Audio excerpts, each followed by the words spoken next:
আগস্টে নিষিদ্ধ ঘোষিত গোষ্ঠীর তৎপরতা বিষয়ে সবাইকে সতর্ক থাকার আহ্বান জানিয়েছেন স্বরাষ্ট্রমন্ত্রী সালাউদ্দিন আহমদ। রোববার রাজশাহীর সারদায় ২৭তম বিসিএস ব্যাচের প্রথম পর্যায়ের প্রশিক্ষণ সমাপনী কুচকাওয়াজে তিনি বলেন, পুলিশ কোনো দলের বা গোষ্ঠীর লাঠিয়াল বাহিনী হবে না। এমন পরিবেশ নিশ্চিত করতে হবে যেন কোনো ব্যক্তি পুলিশের সেবা নিতে গিয়ে হয়রানির শিকার না হন। রাজশাহী বিভাগীয় প্রতিনিধি বদুল হাসান লিটনের তথ্য ভিডিওতে মাসুম আলিসার প্রতিবেদন। Lily whip chia mystic glowing body wash, secret two ultimate glow. সকালে পুলিশ একাডেমির প্যারেড গ্রাউন্ডে আয়োজিত অনুষ্ঠানে ছিলেন স্বরাষ্ট্রমন্ত্রী সালাউদ্দিন আহমেদ। এ সময় তিনি কুচকাওয়াজ পরিদর্শন ও অভিবাদন গ্রহণ করেন।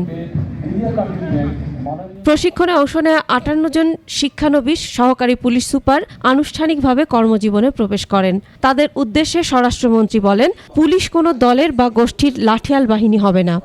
বর্তমান সরকার বিশ্বাস করে পুলিশ কোনো বিশেষ দলের বা গোষ্ঠীর লাঠিয়াল বাহিনী নয়, বরং পুলিশ হবে জনগণের কৃত্রিম বন্ধু।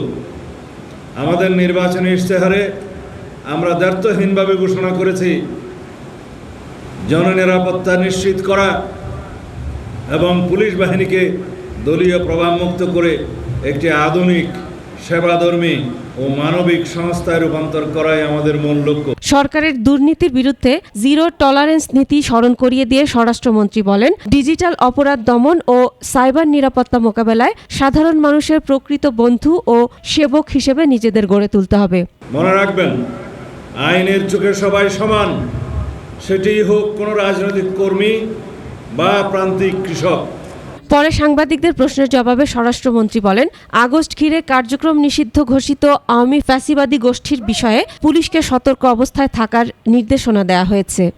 আমরা এখনো পর্যন্ত যেটা দেখেছি সেটা আমাদের এখনো বিপজ্জনক কোনো পরিস্থিতির ইঙ্গিত দেয় না। আওয়ামী ফ্যাসিবাদী গোষ্ঠী, যেটা নিষিদ্ধ ঘোষিত রাজনৈতিক গোষ্ঠী, তাদের বিভিন্ন কার্যক্রম আগস্ট মাসে পরিলক্ষিত হচ্ছে। তো সেই জন্য আমরা সবাইকে সতর্ক থাকতে বলেছি। Masum আলিসা, desk report, ২১ television.